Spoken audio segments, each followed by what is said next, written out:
मैं इस व्रत को प्रकृति की उपासना के रूप में तो लेता ही हूँ, साथ साथ उस क्रांति के रूप में भी लेता हूँ जो विभिन्न वर्गों में बटे हुए हमारे समाज को एक साथ जोड़ने के संकल्प को याद कराता है।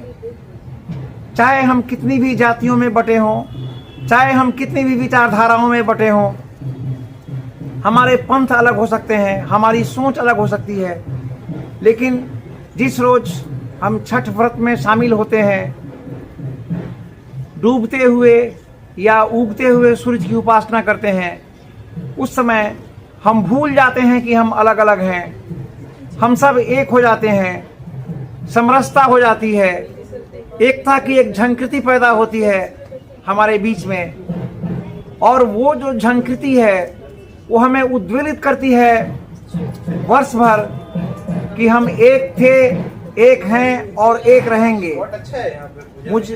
मुझसे ये कहे बिना रहा नहीं जाता है कि छठ पर्व उस क्रांति का नाम है जो अलगाववाद का विरोध करती है। चाहे कोई भी ताकत, चाहे कोई भी कारक हमारे समाज में लोगों को अनेक संप्रदायों, अनेक वर्गों, जातियों के या लिंग के आधार पर या रंग के आधार पर अलग अलग बांटें, लेकिन छठ व्रत के अवसर पर हम सब एक हो जाते हैं। हमें लगता है कि हम वसुधैव कुटुंबकम की भावना को आगे बढ़ा रहे हैं। मुझे बड़ा गर्व होता है इस संकल्प को दोहराते हुए कि अयं निजः परोवेति गणना लघु चेतसाम उदार चरिता नाम तु वसुधैव कुटुंबकम। आज हमें मूर्त रूप में ये दिखाई पड़ता है कि पूरी वसुधा ही एक परिवार है। न सिर्फ हमारी एक कॉलोनी, एक गांव, एक शहर, एक राज्य, हम सब एक हैं, बल्कि पूरी वसुधा, पूरा भूमंडल एक परिवार के रूप में हम महसूस करते हैं। और ये जो विचारधारा है, ये भारतीय जो दर्शन है, ये सतत जारी रहेगा, चलते रहेगा अनवरत। चरैवेति चरैवेति चरैवेति। धन्यवाद।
फोटो खींचना होगा कैप्चर वाले ऊपर वाले जो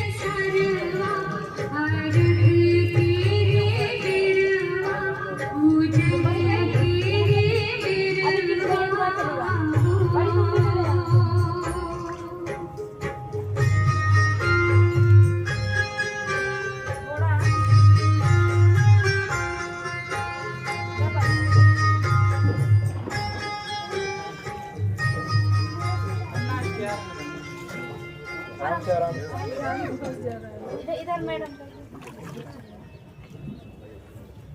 पूरा पान के पत्ता की रहते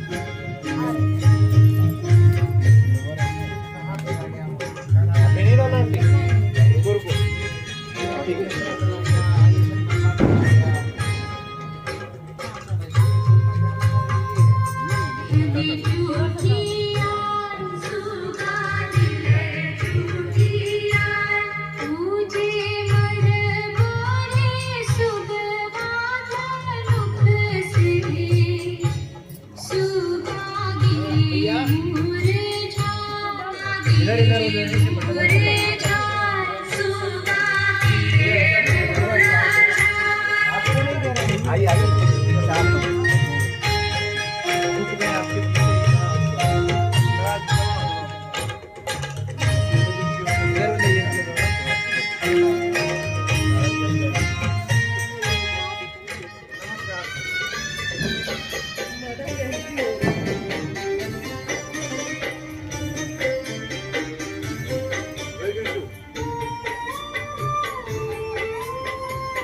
सवारी चली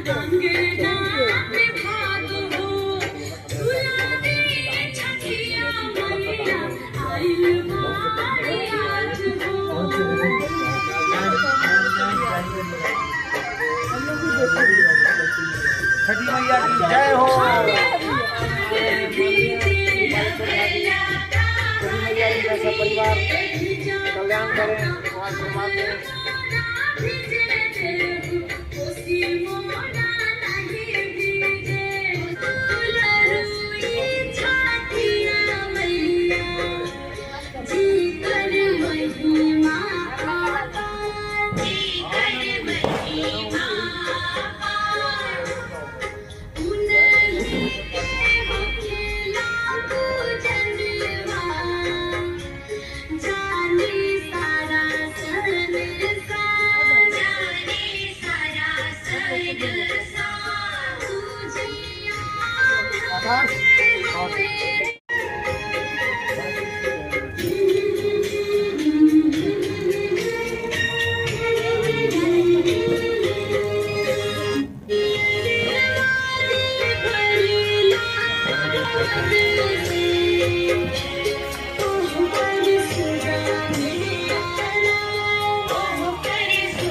छठ व्रत सबसे पहले तो ये महाव्रत है। इसमें 4 दिन का व्रत होता है।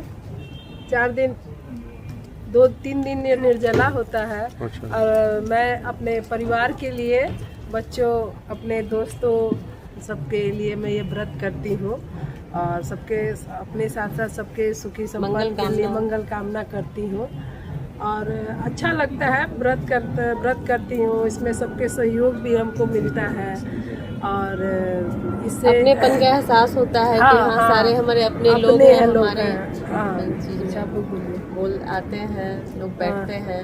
परिवार में सुख शांति समृद्धि बनी रहे, सब में प्रेम भाव बना रहे, बस ये पर्व वही दर्शाता है। एक साथ मिल करके हर आदमी एकता दिखाता है, पारिवारिक एकता दिखाता है, पारिवारिक और सामाजिक और एकता ये दिखाता है। जितने भी व्यवसाय हो रहे हैं हर चीज है जो कि हमारे दैनिक जीवन में इनका बहुत बड़ा उपयोग है। सबके लिए हर चीज का, ऊख से लेकर के नहीं पूरे सीजन में जितने फल मूल होते हैं वो सब इसमें आते हाँ, हैं। सब और आते सब हैं। किसी न किसी तरह से और बिहार का सबसे पहले कि सूर्य की पूजा तो सब लोग उगते सूरज की पूजा करते हैं, लेकिन हम लोग सबसे पहले डूबते सूरज की पूजा करते हैं और फिर सुबह हम लोग उगते हुए सूरज को भी प्रणाम करके अपना व्रत को समाप्त करते हैं और व्रत खोलते हैं। फिर आप सब में प्रसाद वितरण करते हैं। सब लोग आशीर्वाद देते हैं, लेते हैं।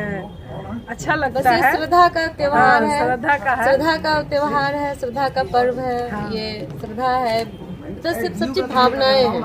भावना इसमें व्यक्त आप कीजिए, हर जहाँ मन करे वहाँ अपना भावना को व्यक्त कर सकते हैं। आपको मौका बहुत मिलेगा अपनी भावना को व्यक्त करने के लिए। बस मन में भावनाएं होनी चाहिए इनके प्रति और करने वाले के प्रति। ये तो अभी ये किसी की पत्नी नहीं है, किसी की माँ नहीं है। हाँ, छठी मैया है। तो मैं हाँ हम भी प्रणाम करेंगे आज। तो ये देवी का रूप हो गई है ना, साक्षात देवी का। अपनी भावना इनको आप व्यक्त कीजिए। इन पूजा में शामिल होकर के कहीं भी अपनी भावनाओं को आप व्यक्त कर सकते हैं, अपना श्रद्धा सुमन पुष्प चढ़ा सकते हैं। बस यही है और कुछ नहीं, भावनाओं का त्योहार है ये। तो पारिवारिक शांति, सामाजिक समृद्धि और वैश्विक समृद्धि, विश्व स्तर पर भी सब लोग सर्वे भवन्तु सुखिनः सर्वे सन्तु निरामया, ये मूल मंत्र है। सनातन धर्म का हमारा मूल मंत्र है, जिसमें कोई भेदभाव नहीं है। सब कोई समभाव से, समरसता के साथ सब कुछ कर सकते हैं। आए होंगे उनके घर में लक्ष्मी गई होगी, उनका परिवार भरण पोषण होगा। बहुत अच्छा, है ना जी। उनका परिवार इन्हीं के भरोसे चलेगा, इसलिए सबका कल्याण हो इसमें हो।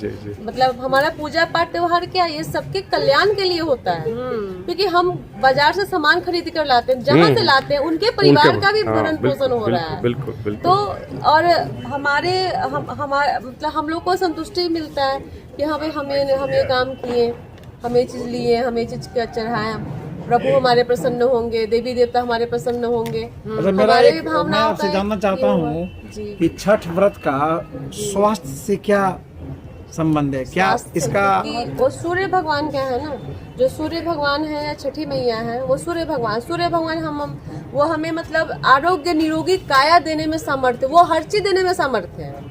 आप उनसे जो मांगोगे वो हर चीज, लेकिन श्रद्धा भाव प्रेम मन से होना चाहिए, उसमें कहीं कोई ये नहीं होना चाहिए।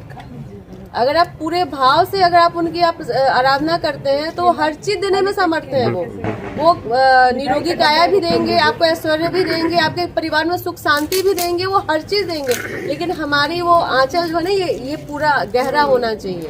हमारे अंदर वो भाव होना चाहिए जो उनसे हम लोग खोइचा देते हैं एक दूसरे को। खोइचा भी हम लोग देते हैं एक दूसरे को, तो वो वही आशीर्वाद के रूप में देते हैं। अब जैसे मूली के बारे में कहा जाता है कि मूली जो है अभी मैंने किडनी के लिए बहुत अच्छा होता है। जो ईंख है वो लीवर के लिए बहुत अच्छा होता है। इसी तरह से जितनी भी चीजें इसमें जुड़ी हुई हैं, सारी चीजें स्वास्थ्य वर्धक हैं। और और जो व्रत करती हैं आप, उससे आपके शरीर का और मन का दोनों का आपको ये सफाई होती है, क्लीनिंग होती है। लोग के यहाँ कोई भी अगर कोई बीमार होता है तो तुरंत कहता है कि अरे छठी चार- माता हाँ। को मानता है लोग कि हे छठी माँ मेरे घर में सबको निरोग रखो, तो मैं छठ व्रत करूंगी आपके लिए। और 4 दिन कंटिन्यूअस करने के बाद हाँ। आप इस ऊर्जा के साथ जो बातचीत कर रही हैं, ये ऊर्जा कहाँ से आ कहाँ रही से? है? बस वहीं से आया वहीं से आ रही है। वहीं से आया तो ये है इसके वो बाद। तेज उन्हीं नहीं का तो हाँ, आदमी नहीं तो- अगर आधे दिन ना खाए हाँ। तो बेचैन हो जाता है, बेचैन हो कि नहीं, जाता है। अभी नाश्ता नहीं किए। चेहरे पर झलकता है, आवाज में झलकता है, वो खड़े हुए हैं तो उस पर भी उसको असर पड़ता है। तो ये उन्हीं सब की ये शक्ति जो है, उन्हीं की शक्ति से सही में 3 दिन का व्रत निर्जला आदमी कर लेता है। नहीं उन्हीं की तो शक्ति उनकी शक्ति नहीं होगी तो आदमी नहीं कर उनकी पाएगा। शक्ति और भक्ति भक्ति में हाँ। बहुत बहुत शक्ति दम होते होता हैं। है, भक्ति में बहुत शक्ति होता है, हाँ। और वो हर चीज करने छठी की माता सामर्थ्य है, देता माता छठी है माता ये, हम लोग तो इनको माता मानते हैं, छठी मैया। छठी मैया और आज सुबह वाले दिन में उनको हम सूर्य देवता के नाम से मतलब उनको हम पूछते हैं। पूछते हैं। शाम में छठी मैया से और सुबह में हम उनको दीनानाथ, सूर्य भगवान ऐसे उनका होता है। चलिए, आज सुबह वाले उनको जो उनकी जो असली स्वरूप है उसमें हम लोग उनको पूछते हैं। पूछते हैं। और सूर्य कौन है? सूर्य जो है सो जो जितने भी जीवन है यहाँ पर, जीवित चीजें हैं, चाहे जितनी भी चीजें आप देख रही हैं, वो सूर्य के इसलिए मैंने हाँ, जीवन उन्हीं के है। चलते उन्हीं हैं। से सूर्य ही जीवन आकाश, है। तो सूर्य की टीका उपासना हमारे यहाँ जो की जाती है, ये अपने आप में बहुत उनको दोनों रूप में, एक शाम में हम औरत के रूप में उपासना उनका करते हैं, सुबह में मर्द के रूप में, नारी और शक्ति का दोनों का रूप होगा। रूप में है। इसलिए सूर्य की पूजा जो है हम लोगों के लिए बहुत, और शुरू से आराध्य हमारे वही हैं। भगवान राम भी सूर्य वंश से, उसी वंश से है, इसलिए सूर्य वंश का नाम। और सूर्य की पूजा आज से नहीं हो रही है। और आसन प्राणायाम में आप सूर्य नमस्कार करते हैं। सूर्य नमस्कार आपने कर लिया तो सब उसमें समाहित हो जाता है। हाँ, उसमें 12-14 उसमें आसन है। तो इसलिए सूर्य, इनकी महिमा न कोई बखान सकता है न कह सकता है। ये अपार है, अपरंपार है। अपरंपार है।